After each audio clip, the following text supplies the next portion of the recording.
Hola amigos, bienvenidos. Aquí estamos una semana más en Viajeros de los Océanos. Como ya saben, el programa que toda la semana le trae los mejores temas relacionados con el mundo submarino. Esta semana tenemos con nosotros otra vez a un habitual ya de este programa. Es nuestro historiador que tenemos aquí la suerte de contar con él para traernos temas para mí siempre muy apasionantes y espero que para ustedes también.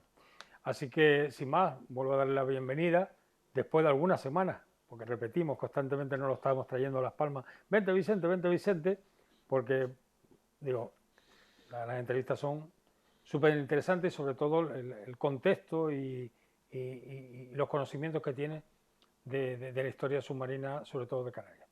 Así que, sin más, le doy la bienvenida a nuestro invitado, Vicente Cabrera. Buenas Hola, tardes, Vicente. muchas Buenas gracias. tardes. Buenas tardes, Antonio. ¿Qué tal la travesía de Las Palmas hoy? Como un plato. ¿Sí? No hay olas. Ah, bueno, pues mira, perfecto, ¿no? Mejor. Esto la verdad que... Ahora, hablando de historia submarina, pero también historia naval, eh, esos viajes antes en el correillo que se hacía desde Gran Canaria, Tenerife, Gran, Eso era que te llevaba, ¿cuánto? 10 horas aquello- o eso, 8 horas, no eso sé. era un sufrir, era un sufrir. Bueno, para aquella época no, porque anteriormente ellos decían, no, la navegación tardamos antes un día, pero yo recuerdo, no sé la ruta ni nada, pero sí sé que, por ejemplo, el que iba al Hierro desde aquí, que salía del puerto de aquí, creo, Mm, eso tardaba pues, un día y medio o una cosa así. O sea, o 2 días, no recuerdo, pero vamos, que Era lento, era era lento. lento. Y luego, sobre todo, las condiciones también, que no eran barcos como los que tenemos hoy. Hoy tenemos unos Nada, rápidos que han venido tú con Fred Olsen, que vamos, una hora y pico te vas y te vienes volando, y muy volando. cómodos Sí, también señor. y el servicio también muy bueno. La verdad que, Perfecto. la verdad que es una compañía bastante notable y yo creo que esas conexiones están muy bien en comodidad, tecnología y todo. Bueno, Vicente, la última entrevista que tuvimos dejamos en el tintero un tema que era, hablamos de la primera buceadora, la pionera, María del Pino se llamaba, Sí. ¿no? Que contamos su historia y que había sido la primera mujer, digamos, que se tenga constancia de que era buceadora profesional, que trabajaba en los muelles. Pero sí es cierto que en el año 60, Y hay un siete, 67, 67, sí. hay un cambio y se empiezan a incorporar mujeres ya en una especialidad bastante curiosa, que fue la primera promoción que se realizó aquí en Canarias. Sí. Vamos a ver, esto empezó en buscando documentación en el archivo naval, allá en un archivo que tiene el Ministerio de Defensa, que tenía unos fondos espectaculares de toda la documentación histórica naval de Canarias desde principios del siglo XX, pero bueno, después hubo cambios. Por suerte pude consultar muchísima documentación y me había encontrado el listado de la primera promoción en el año 67. La Armada hace el primer curso para civiles abierto a todo el que quisiera. Pero, Bueno, antes que nada, la Armada sí, sí, hace un sí, sí. curso para civiles. Sí, porque ya era tal la demanda que había de instructores y de turistas y de usuarios que aquello era imparable. Entonces había que darle una salida a la formación de los buceadores que querían iniciarse en esa actividad y la Armada no podía seguir controlando esa formación. Entonces, en el año 67 se organiza una primera promoción, un curso bastante duro de buceadores, ¿vale? Buceadores civiles. Entonces, en ese listado, recuerdo que lo transcribí allí en el archivo, aparecían 26 nombres. Ese documento, bueno, pues se quedó ahí olvidado. Y hace ya poco tiempo, relativamente poco tiempo, refrescando documentación del 67, vi que había dos mujeres de las que solo tenía el nombre. Solo tenía su nombre y sus apellidos, del año 67. Yo no sabía si estaban vivas, si vivían aquí, si estaban casadas, no sabía absolutamente nada. Entonces empezamos una búsqueda para encontrarlas, conocerlas y que nos contaran su historia. Y la verdad es que tuvimos una suerte espectacular porque para encontrar a Erlinda de la Torre Hernández, que desde aquí les mando un fuerte abrazo a las dos si me están escuchando. Erlinda vive con su marido en Las Palmas de Gran Canaria, pero claro, ella tenía un nombre de soltera. Cuando se casó, pues literalmente es muy complicado encontrar a una persona viva por sus nombres y sus apellidos, porque los datos están protegidos. Entonces, bueno, pues hicimos todo lo posible y al final conseguimos localizar a Erlinda de la Torre y a Trinidad Carrasco. Erlinda no era de aquí, o es porque cambió el nombre. Erlinda es una señora de aquí, es nativa de aquí, de Canarias. El nombre. Sí. Y Trinidad, bueno, pues habían sido amigas en la juventud y cuando ellas tenían prácticamente 20, 21 años, sintieron esa llamada del mar y se apuntaron en ese primer curso de escafandristas submarinos de la Armada. Superaron todas las pruebas, que te aseguro que las pruebas de piscina que me contaban ellas y las pruebas de mar eran muy, muy duras, muy exigentes, y terminaron su curso. Y se graduaron y hay algunas fotos muy interesantes de sus primeras prácticas de buceo en la punta del Confital, en la bahía de Confital, en un sitio nada indicado para novatos. De hecho, es un sitio bastante duro. Y bueno, y digamos que ese fue el primer contacto que pudimos hacer con ellas. Y después, con el paso de los meses, se nos ocurrió darle una vuelta más al asunto. ¿Por qué? A ver, Erlinda se casó con un médico, tuvo su familia, y aunque el mar para ella, como decía ella, como dice ella, recuerdo que lo decía muy bien, ella se sentía como una niña cuando entraba en el mar. A ella le encantaba el mundo submarino. Y Trinidad, poco tiempo después de aquel curso del 67, en torno al 69, el 70, Trinidad emigra y se va a Australia. Ahí mismo. A la vuelta de... Y literalmente desaparece. Es decir, no se sabe nada de ella durante casi 50 años. Es más, Trinidad y Erlinda nunca se habían vuelto a reunir después de aquel curso del 67. Bueno, pero ninguna de las dos había olvidado esa experiencia, ese mundo. Yo no sé si puedo enseñar esta foto. Sí, no te preocupes que la pinchamos en realización ahora. Vale. Aquí aparecen parte del grupo, entre ellos está Gilberto de Acoronte, que abrió una de las primeras tiendas de material submarino en Las Palmas de Gran Canaria, muy cerca del estado insular, y aparecen ellas, muy jovencitas, Erlinda y Trinidad. Entonces, bueno, pues, dándole vueltas a este mundo de la historia, pensamos, bueno, ¿y sería posible contactar con ellas?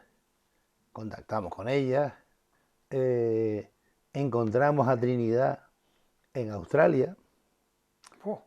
Hicimos, bueno, entiendo que de eso no hace mucho, pero en el 2023 las localizamos. Y claro, hoy en día gracias a la tecnología, hacer una videoconferencia con Australia es pan comido. Entonces, tú imagínate la sorpresa que nos damos cuando hacemos una vídeo con Trinidad y le contamos que, bueno, que hemos estado investigando, buscando, y que la hemos buscado a ella, y que hemos buscado a Erlinda, y que queremos juntarlas. Queremos que se vean, porque hace 50 años que no se ven. Y bueno, y queremos que tengan una conversación en torno a ese mundo que ellos vivieron, la primera promoción del mundo submarino. Era un mundo de hombres. Para los que no hayan conocido nunca esa época, en el 67, una mujer no podía abrir una cuenta en el banco, la mayoría de edad era los 21 años, evidentemente no había derecho al voto, porque entonces eran los tiempos que eran, y bueno, prácticamente la mujer salía de su casa, de sus padres, para casarse. Esa era la vida que le esperaba. Entonces, bueno, pues pero ya habían hecho su sueño y ese año del 2023 Trinidad vino a Europa, vino a Europa desde Australia para visitar a la familia, a los parientes, a los amigos, y las reunimos a las dos y grabamos una entrevista al estilo de las que se hacen ahora, en un sofá, Sí. en un ambiente muy distendido, en casa de Erlinda, con, bueno, pues, un ambiente muy relajado. Y realmente fue una charla, una tertulia entre ellas, recordando cómo fue aquella experiencia hace ya casi 50 años, ¿no? Ellas continuaron luego cuando en Australia, pues bueno, sí, la que se fue a Australia, me imagino que allí continuaron con la Sí, actividad. Trinidad no vive lejos del mar, pero bueno, sí, ha tenido en contacto con el mar y el mundo del buceo. Erlinda nos contaba que sí, a veces, algunas veces, cuando iba de vacaciones, ya con su familia, a lo mejor iba a Mallorca y le encantaba el snorkel, pero ya lo del buceo ya se volvió, digamos, más complicado, porque bueno, porque, en fin, tiene familia y bueno, digamos que el mundo ya era distinto. Y en aquella época, cuando terminabas ese curso, ¿qué te daban? O sea, la titulación de que venía del Ministerio de Pesca, No, Agricultura. no, no, no, no, no, no, no, no, no. La Armada, debo tener una foto que le hice al título de... A ellas le dan un título Pero oye, de... el equivalente, ¿cuál sería? Un open water. Entiendo. Yo creo que es mucho más duro. O sea, No, entiendo que la preparación, el- si la el- hacía el el- ejército en aquella época, sí. el entrenamiento, la formación y la capacidad que te da o que les dio a ese grupo ese, ese curso y ese título y ese carnet, yo creo que es muy superior a lo que hoy en día es un open water. Hombre, entiendo que sí, porque era la Armada quien lo daba y en aquella época, Era muy duro, sin contar lo rudimentario del material en comparación con hoy también. claro, pero las pruebas en piscina eran duras. ¿Por qué? Porque bueno, porque se les preparaba, se les exigía que estuvieran para resolver cualquier imprevisto, porque bueno, porque empezaba el mundo del buceo, del escafandrismo civil, y muchos de ellos después se dedicaron a montar centros de buceo o empresas de buceo y prácticamente se ayudan a convertir en el jefe de una empresa. Entonces, bueno, pues igual que se les exigió a todos los hombres que estaban en aquel curso, a ellas dos también se les exigió lo mismo. Tenían que cumplir los mismos estándares de resistencia física, de natación, de nadar por debajo del agua, de tirarse a la piscina, coger el equipo, ponérselo, respirar. Hoy en día a ningún No, open water se le hace semejante cosa. no. Porque Fíjate, yo en mi primer curso a ver, de una estrella, pues yo empecé con FEDA, recuerdo que sí teníamos piscina y maravilloso. Y la piscina, sí es verdad que tenías que nadar un 50 metros, tenías que bucear 25, recuerdo yo, pero vamos, me imagino que el estándar del año 67 no tenía nada que ver. bueno, Porque luego, partiendo de que era el ejército naval quien te lo daba, vamos, ya se sabía la sí. estructura, la disciplina, cómo tenía el sol y Pero la vamos, dureza. el carnet, eh, lo tengo que buscar. Tengo la foto y se ve la foto de Erlinda. Es una institución de la Armada Española. Hombre, me imagino, porque además son las dos primeras mujeres en una promoción Eh, de la Armada como para civiles, sí, ¿no? Entonces, claro, es lo que estábamos hablando también la anterior mujer, joder, que no me sale, la sí. anterior mujer que María del fue Pino, María del Pino, que fue la que, aquellos habían sido 10, 12 años antes. eh, a partir de ahí es cuando se abre, por lo menos en Sí, la isla de Gran Canaria, se y abre sí, sí, el sí, esto sí. para... Prácticamente, vamos, en el año 70, en el Puerto de la Cruz, el Puerto de la Cruz en el año 70 era un polo de atracción El Puerto de- de la Luz. en el Puerto de la Cruz, en Tenerife, Ah, se vale. abren centros de buceo por todos lados. Y entonces había un centro de buceo que se dedicaba a bucear con clientes. Ya en el año 70, 71, empiezan a llegar turistas y turistas y muchos de ellos, muchos de esos turistas, lo que demandaban era esa experiencia submarina del buceo con un instructor, claro. Entonces, estos instructores civiles, estos buceadores civiles del 67, en el año 70, ya todos están trabajando como instructores, como directores técnicos de empresas y como propietarios de centros de buceo dedicados al turismo, porque el turismo ya en Canarias había Sí, explotado. despegado Explotado y vamos. tenía, tendría que ser curioso ver cómo en un centro de los años 70, cómo era, porque vamos, Tengo, el material, gracias a Ramiro, sí, Ramiro. Ramiro, su padre trabajó mucho hizo muchos trabajos submarinos, su profesión era distinta, era ingeniero, pero su padre tenía una colección de fotografías estupenda de toda aquella actividad del centro de buceo en el puerto de la Cruz con cámaras de submarinos, con cámaras submarinas de fotografía, con los flashes aquellos ¡Puf! que pegaban un trayazo enorme debajo del agua, equipándose en el muellito, aquí en el mismo muelle que Sí, queda, el mismo que hay. el mismo muelle. El Pues mismo que hay. en esa escalinata se equipaban los clientes y, y aquí en Gran Canaria hubo otro, el señor, un señor de apellido alemán, Haas, que también pues, llegó y vio, entonces empiezan a llegar y ven la oportunidad, ven los fondos submarinos de Canarias como una oportunidad en el mundo del turismo.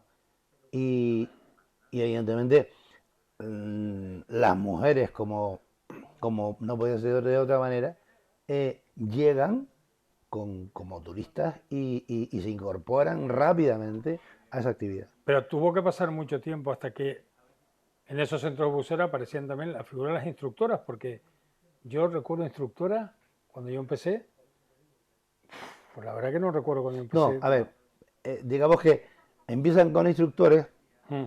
¿vale? Como el padre de Ramiro y otros de aquella época, eh, empiezan a llegar, evidentemente, muchos turistas al puerto de la Cruz cada vez más como clientes, como clientas, Y a partir de ahí ya el mundo va caminando y hasta la actualidad. Hoy en día ya lo de encontrar instructoras de buceo es una cosa de lo más normal en Sí, cualquier sí, punto sí, del mundo. pero te digo que hay como tres grandes fases en el tiempo, ¿no? La primera, Sí, que fue la pionera, luego tuvo este curso del 67, que fue los primeros buceadores, digamos, titulados por la Armada sí, sí, sí, sí, sí, sí. para, para Ujú. poder luego ya montar centros de buceo, tipo para el turismo, para los propios canarios también. Y luego creo que habría que mirar cuándo realmente ya las mujeres pasan también de ir al club al Yo creo esto. que, yo no Es sé, que yo no conozco de los años en los 70. años 90, Sí, yo creo quizás, es a partir de los 90. los años 90 ya es algo muy frecuente encontrar eh, Sí, mujeres que sean instructoras. mujeres instructoras Mm. y porque bueno, porque evidentemente el mundo ya había cambiado completamente y bueno, y se había impuesto, primero se impuso la formación FEDA, deportiva, la profesional iba por otro lado, caminaba, Sí, porque hay que distinguir una cosa. Una cosa es la rama profesional del sí, sí, submarinismo, que eso ya es para soldaduras, muelles y todo, y otra es la deportiva. exacto. Entonces, digamos que en Canarias eh, se van distanciando cada vez más esos dos mundos, el profesional por un lado y el que es más fácil de encontrar en cualquier puerto, que es el deportivo, el recreativo. Te puedes encontrar entrando, saliendo del agua al instructor, la instructora, con sus clientes, y entonces lo ves más cerca y bueno, ves literalmente los equipos y los oyes comentar la experiencia, porque en definitiva eh, lo que hoy se sigue vendiendo es lo que ya entonces era esa realidad, o sea, Sí, unas sensaciones, una experiencia, un- unos sonidos y un bienestar que se tiene debajo del agua, que en definitiva es lo que nos mantiene y nos ha traído siempre por aquí. ¿Quiénes eran los destacados en Las Palmas? ¿En quiénes eran los destacados ese club de referencia? ¿Y en qué zona normalmente se...? Había, Pues claro, eso es otra. sí, Eso es otra. sí, Una cosa es que ya estuvieran titulados, que ya podían montar un centro de buceo, pero qué conocimiento había del fondo, qué inversiones es eso. Se tuvo que empezar a realizar también, claro. a buscar localizaciones, porque la idea que tenemos es que la concentración de población en Las Palmas está en su capital Ujú, y el resto está como más desperdigado, ¿no? sí, sí, Y la costa más todavía. claro. Entonces, bueno, hasta llegar a Mogán, con sus barcos y todo, pues me imagino que eso ha sido también una labor de años y años, de ir a un sitio, de mirar. Por ejemplo, una de las inversiones icónicas es la isleta, o sea, Sí, la isleta y sus barcos hundidos esos barcos hundidos. y su catedral submarina, La catedral, me refería a la catedral, la catedral, que que es fantástico, es es espectacular. fantástica. El Club Tritón es donde yo, bueno, yo empecé allí, en el Mm. Club Tritón, en el año 91. Dije, bueno, ya no podemos seguir demorando más este asunto. Y me metí a hacer el curso de buceo, el de una estrella, con el FEDA allí en el Tritón. Bueno, las pruebas. Con el FEDA, que es FEDECA en Canarias, realmente. O en aquella porque era FEDA No, estaba no, todo no, no, no. O unificado. sea, en el año 91 no existía federaciones canarias ni nada por el estilo. O sea, la autonomía todavía estaba apenas arrancando. Y en el año 91 pues fueron, era el Club Titón, la Federación Española, y era quien regulaba y establecía los manuales, los cursos, los instructores, todo, todo, absolutamente todo. Y bueno, ¿y qué recuerdos tienes tú de esa época? O sea, Bueno, ¿cuáles fueron las inmersiones ¿cuál recuerdas tú la primera que tú dijeras, ¡guau! mi ¿Y esto estaba primera, aquí? hicimos un primer bautizo, una primera experiencia en el muelle de Taliarte, que es un pequeño puerto pesquero, prácticamente en la punta del muelle. Nos llevaron allí. Yo no tenía traje neopreno, o sea, yo me puse un bañador, una camiseta, el equipo encima y saltábamos. Saltábamos y ¡pum! Para abajo.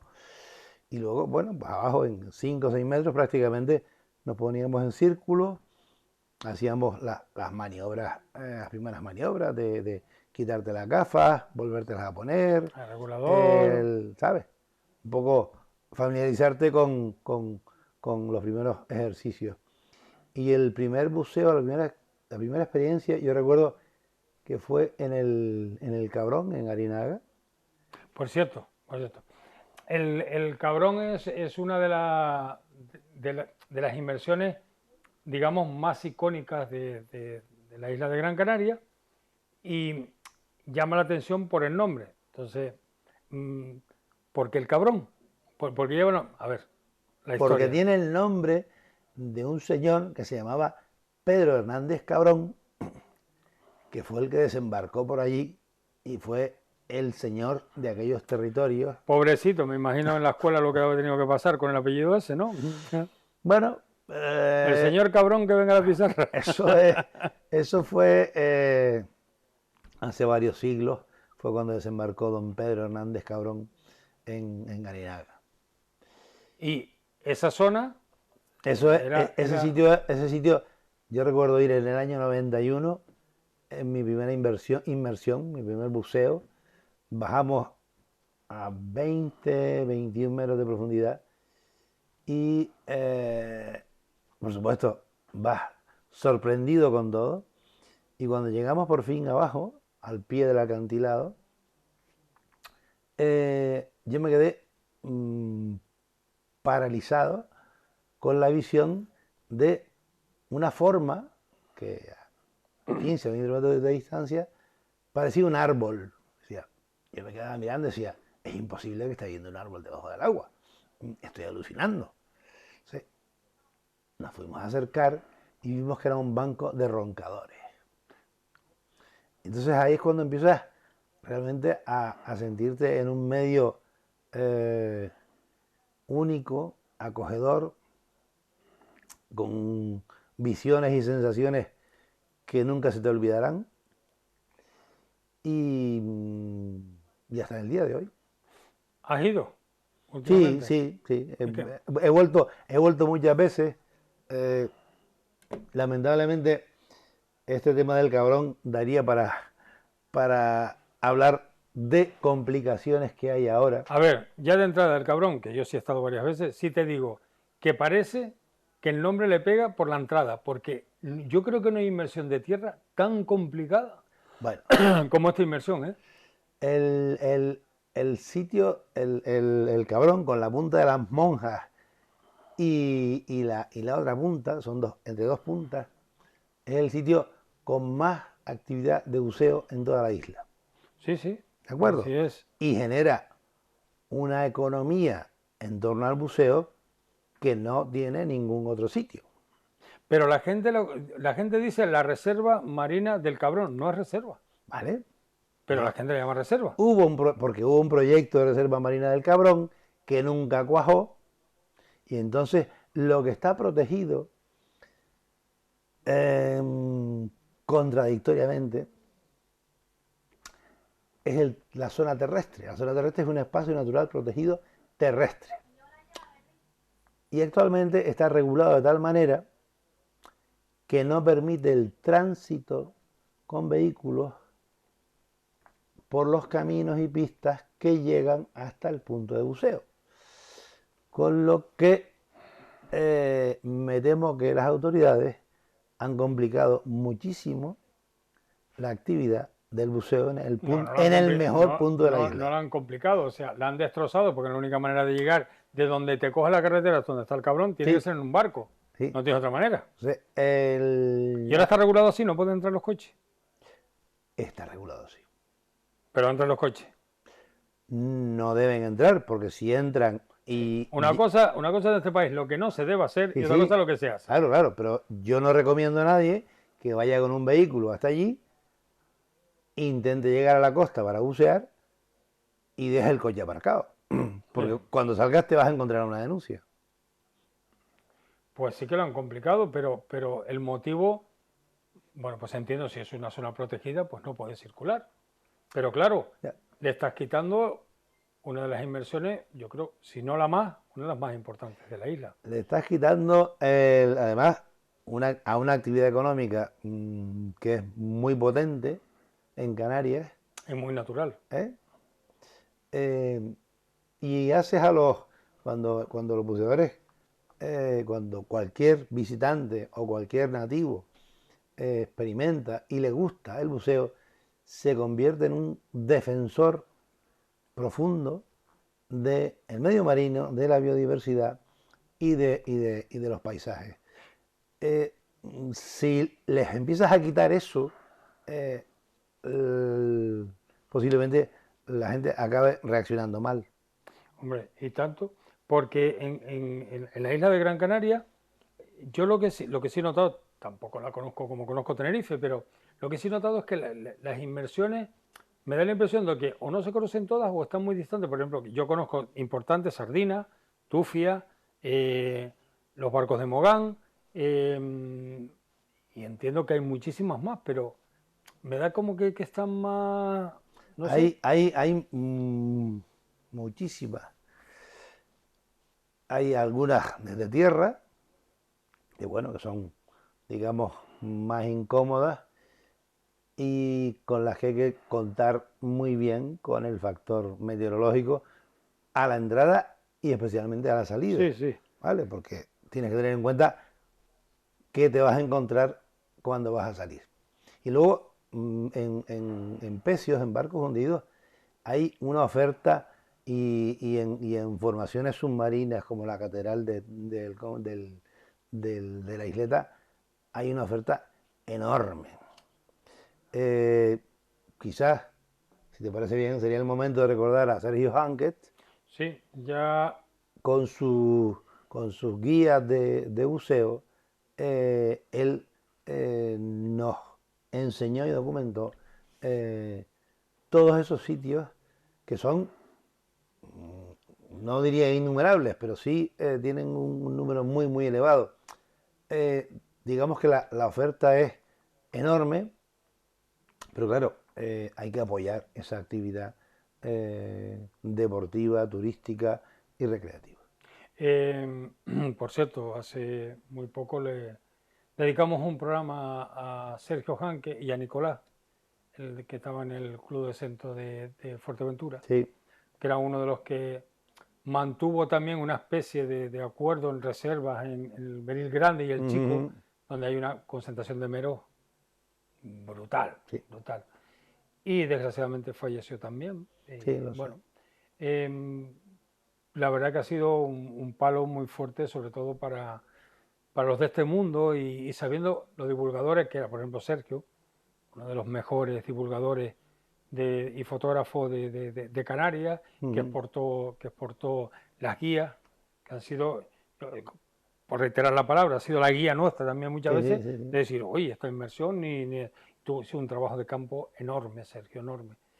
Bueno, cosas de la vida, lo recordaremos siempre y la verdad que ese es otro que también merecería un programa y un homenaje a su trayectoria, Yo creo que sí. pero bueno, Todo llegará. sí, todo llegará en su momento. Vicente, claro, esto es lo que a ti te lleva luego el apasionamiento por el mar a convertirte en un historiador de marino Sí, yo y creo que yo creo que o mi deriva personal, la corriente te llevó, sí, nunca mejor dicho. la corriente me llevó de paisajes, biodiversidad marina, luego la historia de los objetos, la historia de los barcos, la historia de los naufragios, y, y después la deriva marina me ha llevado a a las personas que iban en esos barcos y a mm, las historias que hay detrás de esos pecios, barcos, misterios. En tu dilatada experiencia que has tenido con esta actividad, la investigación y todo, ¿qué, qué, qué- qué destacarías? ¿Qué curiosidades te han producido un impacto, tanto histórico como personal, como lo ¿cuál es uno de esos, un ejemplo que te haya ocurrido que dices tú, "Jo, qué especial, ¿no? Qué Yo, historia tan... yo recuerdo, a veces cuando uno se pone a tirar del hilo, lo primero que tienes que aprender es a investigar en archivos. Investigar en archivos es una tarea a veces monótona, a veces desesperante, y dependes mucho de la empatía y la simpatía que te encuentres en cada uno de los archivos donde vas a buscar documentación. Porque eso se reglamenta, tú tienes derecho, tienes que pedir permiso, Sí, puedes llegar... pero hay archivos públicos y privados, hay archivos civiles y religiosos, y hay archivos de todo tipo. Eh, Tú vas a un archivo y puede que esté todo catalogado o puede que no. Y yo recuerdo ponerme a investigar en su momento en torno al naufragio y rescate del Alfonso XII en 1885. Hubo una historia, realmente ha habido dos cosas que me han, digamos, vuelto loco por la trama. Una fue la muerte de David Tester. Mm, Era el compañero de Lambert, vinieron al rescate del Alfonso XII. Pongamos en contexto Vale, a los televidentes. El Alfonso XII es un barco que se hunde sí, y que tiene una historia muy bonita atrás sí, de dinero. traía 10 cajas de oro, el barco se hunde, hay que rescatar el oro, y entonces, bueno, pues traen a estos buzos británicos y consiguen rescatar 9 cajas a 48 metros de profundidad. La 10ª caja nunca aparece. Al año siguiente vuelve David Tester solo. Y de su bolsillo, de lo que había cobrado de aquel rescate, vuelve a contratar los medios y se vuelve a meter. Él está seguro que va a encontrar la 10ª caja porque él sabía que estaba allí, pero aquello le va a costar la vida. En un momento determinado se obsesiona con hacer una inmersión detrás de otra con escafandra a 46, 48 metros de profundidad y se equivoca. Se equivoca y esa noche tiene un ataque descompresivo descomunal. Lo trasladan desde la playa de Gando hasta la ciudad de Telde y esa misma noche muere entre horribles dolores del nitrógeno y es enterrado en el cementerio británico que hay a las afueras de la ciudad en Las Palmas de Gran Canaria. El cementerio británico estaba fuera. ¿Por qué? Porque era un cementerio protestante. Y la otra historia que fue una casualidad, un día me llama un amigo, un buen amigo, Manolo Hernández, desde aquí lo saludo, nunca me olvido de él. Él vive en Bañaderos. Bañaderos es un pueblito, un barrio, convertido ya en algo más grande, en la costa de Gran Canaria.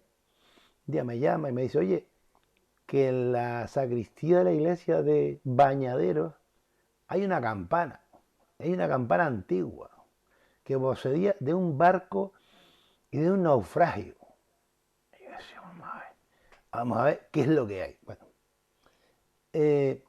me encuentro, vamos allí y nos encontramos con la pieza. La campana más antigua de Canarias,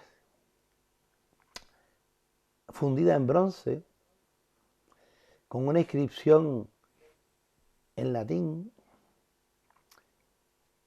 y, y una fecha, 1527. Y el nombre de un rey que dice que mandó a hacer esa campana, con unos ornamentos y unas filigranas del fundidor. No había forma de saber de dónde había venido esa campana. Y era una pieza, bueno, una pieza descomunal. en bronce. Bueno, pues esa historia realmente es de las que, por ser un desafío, por encontrar la respuesta de esto, de dónde vino, cómo llegó aquí y por qué está olvidada. Porque con el paso de los años esa campana estuvo colgada de la espadaña de la iglesia de Bañaderos, y un buen día, pues a alguien se le ocurre pensar, esa campana está vieja, esa campana es un trasto. Entonces la bajan y ponen una nueva campana en la iglesia de Bañaderos. Está la nueva campana está allí colgada, ¿no?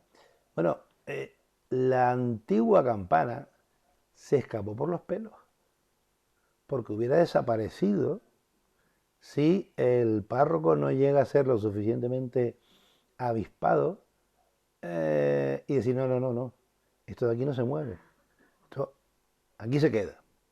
Y aquí se quedó. Y hoy, ahora mismo, creo que sigue expuesta en el Museo de Historia de la Ciudad, en el Castillo de Mata. ¿Pero a quién pertenecía el barco? ¿Se sabía de qué barco era o no se sabe nada? Vamos a ver, hay teorías. Yo todavía sigo sin tener claro cómo llega una pieza fundida en 1527 con una inscripción entre latín y germánico. ¿Cómo llega esa campana en un barco que naufraga supuestamente en la costa de Gran Canaria y acaba en una parroquia que prácticamente comienza su historia en el siglo XX?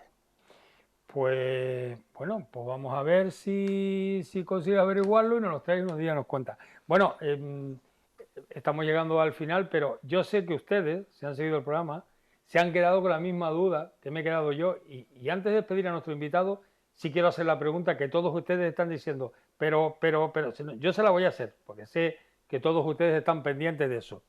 ¿Se encontró la última caja o no? Nunca apareció. O sea, que puede estar allí. Vamos a ver, las cajas estaban hechas en madera. La madera se la come Sí. Pero las moneditas no. Las monedas estaban allí. Estaban. Ahora puede que esté repartida. Sí, y no vamos a preguntar dónde. Posiblemente. O sea, que no pierdas el tiempo bajar a buscar la décima caja. No, ya a estas alturas yo no recomiendo eso. Vicente, hemos consumido el tiempo. Muy bien, ¿sabes? encantado. Encantado de tenerte aquí y, por supuesto, no será la última. No. Además, tenemos un proyecto muy bonito, muy importante, que si lo sacaremos también, hablaremos de él, que precisamente será uno de los temas a tratar para cuando vuelva, estés aquí. Hay que decir que a nuestro amigo Vicente lo traemos de Las Palmas de Gran Canaria, lo hacemos venir a las 2 de la tarde porque luego se vale ya por la tarde de regreso y viene amablemente aquí a esta casa y a contarnos todas estas historias maravillosas de la historia naval y del fondo marino de Canarias que me siento orgulloso de poder compartir, traer y podérselas transmitir a todos ustedes. Vicente, lo repito, muchas gracias por estar aquí. Encantado de tenerte como nuestro historiador particular. Tenemos historiador particular, porque veas tú, Sí. Este programa nos catimos en gastos. Muy Vamos, bien. hombre, lo que haga falta. Perfecto. Y a todos ustedes, pues muchas gracias por acompañarnos una semana más. Y como es habitual, no podemos despedir el programa de hoy sin dejarles con un pequeño reportaje sobre lo apasionante del mundo submarino. Yo a todos ustedes los emplazo la próxima semana aquí en Viajeros de los Océanos. Les espero. Les presentamos la Atlántida o el Jardín de las Hespérides. O quizá les suene más las Islas Afortunadas. Sí, estamos hablando de las Islas Canarias, y a quienes las conocen no les extrañará que desde el siglo V a.C. se refirieran a ellas con estos significativos nombres: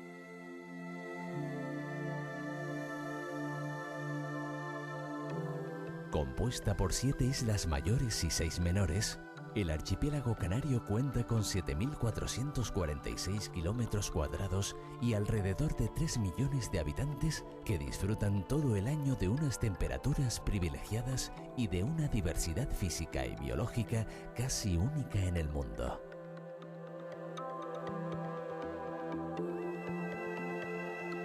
El clima de las Islas Canarias es de tipo oceánico subtropical, lo que hace que las temperaturas durante todo el año sean suaves y las precipitaciones escasas, sobre todo en las islas de Lanzarote y Fuerteventura.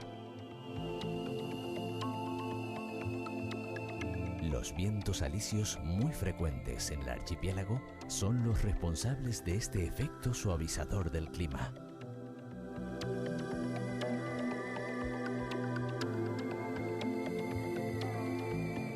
En islas como Tenerife o Gran Canaria podemos encontrar diferentes microclimas y observar un norte verde y frondoso lleno de vegetación comparado con el sur más cálido y árido, donde podemos disfrutar de una eterna primavera.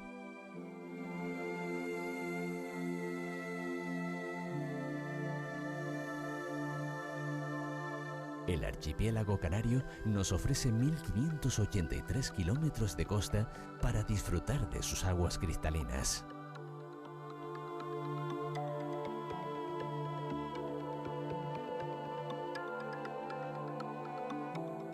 Estamos ante uno de los destinos más importantes del mundo para la práctica del submarinismo.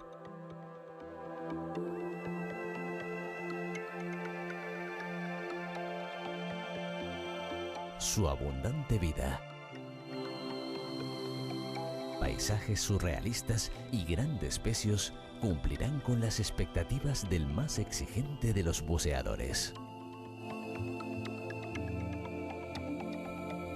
Así que siéntense, relájense y acompáñennos en este paseo subacuático por cada una de las islas del archipiélago canario.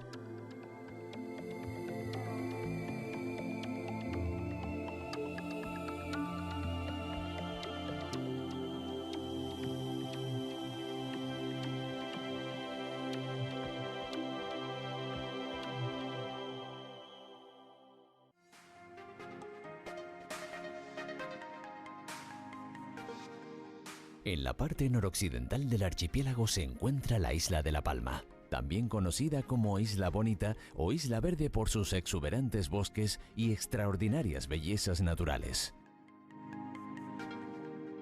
Su altura máxima corresponde al Roque de los Muchachos, con 2.426 metros. Junto al Hierro, es la isla de más reciente formación geológica y tiene una extensión de 706 kilómetros cuadrados. Fue declarada en el año 2002 Reserva de la Biosfera y cuenta con una de las mayores superficies boscosas del archipiélago, una protección que hoy engloba a toda la isla de La Palma.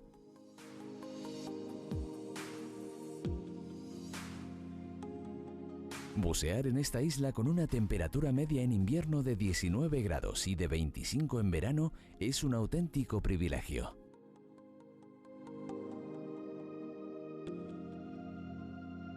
Tendremos la oportunidad de descubrir acantilados submarinos de hasta 300 metros de profundidad y de admirar idílicos parajes con una visibilidad de hasta 40 metros.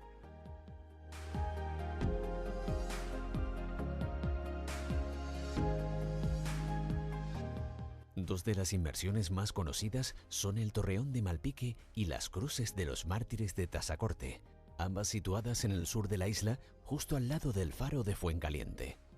Nosotros realizaremos primero la Torre de Malpique.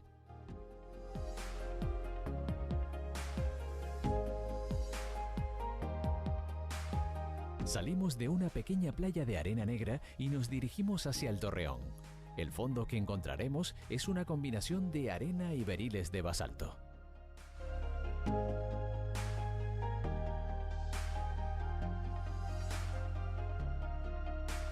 Iremos bajando progresivamente hasta alcanzar la profundidad de inmersión.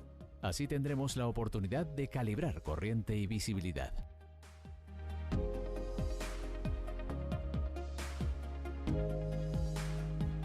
Debemos guiarnos por un beril que está situado a unos 20 metros de profundidad, aunque desciende más allá de los 50.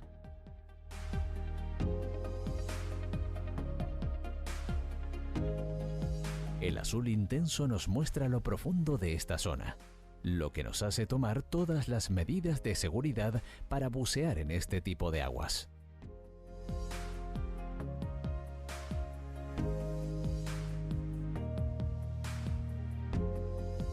Dejamos atrás el beril y nos introducimos en el gran azul.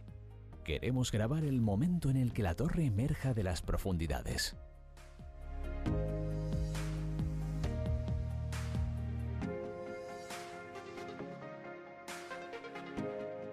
A medida que nos acercamos, se va mostrando ante nosotros.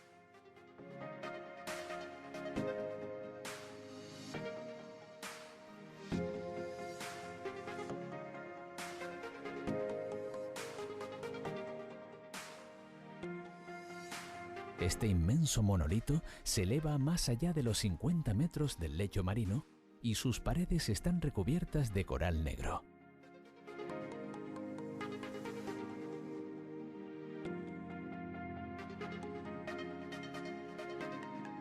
Vamos a circundarla comenzando por el lado derecho y bajaremos hasta casi la base situada sobre los 40 metros.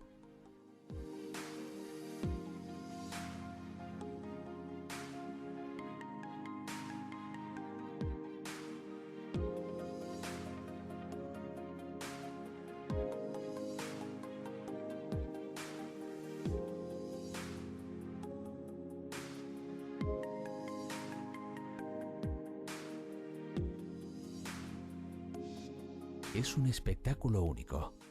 La torre es como un oasis de vida en medio del desierto azul.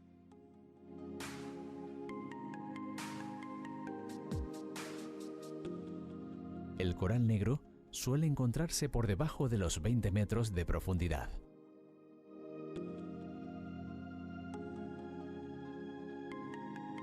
Tiene un esqueleto córneo de color negro y se presenta muy ramificado, generalmente muy denso. Entre sus ramas encuentran refugio muchas especies de pequeños crustáceos.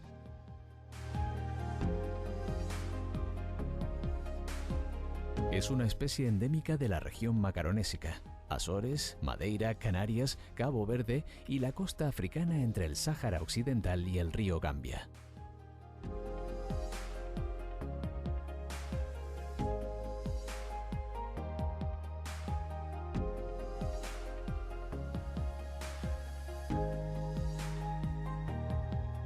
Aquí prolifera una colonia importante, lo que nos indica el buen estado de estas aguas.